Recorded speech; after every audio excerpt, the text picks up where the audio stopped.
Hi! Last week ஃப்ரெண்டோட மேரேஜ்க்காக எல்லாம் கோயம்புத்தூர் போயிருந்தோம். ஃப்ரெண்ட்ஸ்லாம் சேர்ந்து நாங்க சென்னையிலேருந்து கோயம்புத்தூருக்கு ட்ரெயின்ல தான் போயிருந்தோம் நாங்க. ஒன்ஸ் நாங்க ரீச் ஆனதுக்கப்புறமா, அங்க சின்ன ஒரு லாட்ஜ்ல வந்து ரூம் மட்டும் போட்டோம். ஏன்னா குளிச்சுட்டு ரெஃப்ரெஷ் பண்ணிட்டு நாங்க கிளம்புறதுக்காக தான் நாங்க. ஸோ ஒன்ஸ் லக்கேஜ்லாம் அங்க வச்சுட்டு நாங்க என்ன பண்ணோம், நியர்பைக்கு டீ ஷாப்ல போயிட்டு காஃபிலாம் குடிச்சிட்டு, அங்க கொஞ்ச நேரம் ஃபோட்டோஸ்லாம் எடுத்தோம் நாங்க. எடுத்துட்டு ஏன்னா இன்ஸ்டாகிராமுக்கு போஸ்ட் பண்ணணும் அப்படின்னு சொல்லிட்டு இருந்தாங்க. ஸோ அதுக்கு இந்த மாரி நாங்க எடுத்துட்டு எல்லாமே காஃபி குடிச்சாச்சு. அங்க ரூமுக்கு போயிட்டு எல்லாம் குளிச்சுட்டு என்ன பண்ணோம்னா, இப்ப நியர்பை ஹோட்டல்லே போயிட்டு மினி டிஃபன் நான் எல்லாமே ஆர்டர் பண்றேன். நாங்க எல்லாமே மிக்ஸ் பண்ணி தான் வாங்கியிருந்தோம் நாங்க. எல்லாருமே எடுத்து ஃப்ரெண்ட்ஸ்னா எப்படி சாப்பிடுவோம் உங்களுக்கு தெரியும் இல்லையா?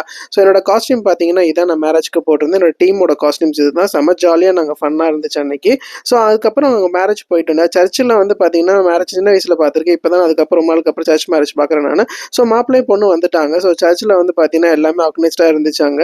ஸோ எனக்கு என்ன பிடிச்சிருந்துச்சு அப்படின்னா, அவங்க வந்து கல்யாணம் பண்றதுக்கு முன்னாடி பொண்ணும் மாப்பிள்ளைட்டையும் சம்மதம் கேட்குறாங்க. அதே மாதிரி சபையிலயும் வந்து எல்லாத்திட்டையும் கேட்குறாங்க, உங்களுக்கு சம்மந்தமா?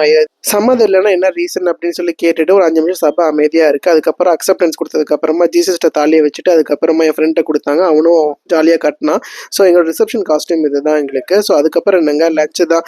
செம்ம தடபுடலான mutton biryani, chicken gravy, jam அதுன்னு செம்மையா சாப்பிட்டுட்டு கோயம்புத்தூர் போயிட்டு எப்படிங்க நம்ம ஆளை பார்க்காம வர முடியும்? நம்ம ஈஷாவுக்கு போயிட்டு அங்கே ஒரு அட்டண்டன்ஸை போட்டுட்டு அங்கே எல்லாம் சுற்றி பார்த்தோம். ஸோ அது தனியாக விலாகாக நான் கண்டிப்பாக போட்டேன் நான் அப்கமிங் டேஸில். ஸோ நைட்டு வந்துட்டு அங்கே அதே ஹோட்டலில் சாப்பிட்டுட்டு நாங்கள் ட்ரெயினில் கிளம்பியாச்சு. மார்னிங் வந்து 5:30க்குலாம் வந்துட்டு நாங்கள் ஆஃபீஸ் கிளம்பியாச்சு. பாய்.